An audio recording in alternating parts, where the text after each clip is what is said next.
1 साल बीत चुका था। ढोलकपुर वापस शांत था। गांव के लोग फिर से खुशी से जीने लगे थे।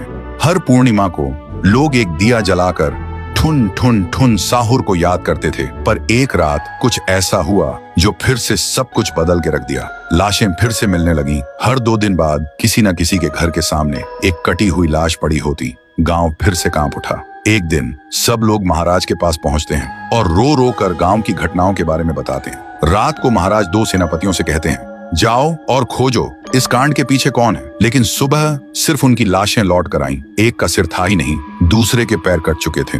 महाराज समझ गए कुछ तो लौट आया है, कुछ जो सिर्फ मौत का खेल खेल रहा है। और फिर कहते हैं, अब इस जंग का सामना मुझे ही करना होगा। उसी रात महाराज चुपके से गांव में आते हैं और एक पेड़ के पीछे खुद को छुपा लेते हैं। और ठीक रात के 2:30 बजे अचानक कहीं से धुआं छा जाता है और उस धुएं के अंदर से एक आवाज आती है,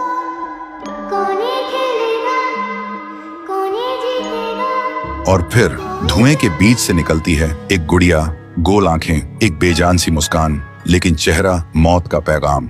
वो गुड़िया एक घर के गेट तक जाती है और बच्चों जैसा एक गाना गाने लगती है। उसके गाने की आवाज सुनकर एक आदमी बाहर आता है और अगले ही पल वो गुड़िया उसका सिर चबा जाती है। वो आदमी तड़प तड़प के वहीं जमीन पर गिर जाता है। महाराज सब कुछ देखते हैं। उनकी आंखें भर जाती हैं। उन्हें समझ आ जाता है इसके सामने जाना मतलब खुद का अंत लिखना है। अगली सुबह गांव के लोग इकट्ठा होते हैं। महाराज कहते हैं, ये पिछले भूत से भी ज्यादा डरावनी है।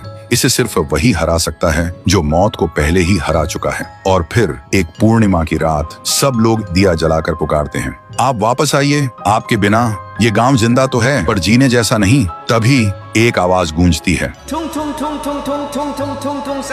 और उसी देह की आग से एक जलता हुआ पेड़ बनने लगता है और उसी पेड़ में से ठुन ठुन ठुन साहुर निकलता है। तभी फिर से वही धुआं छा जाता है और उसके साथ ही एक आवाज।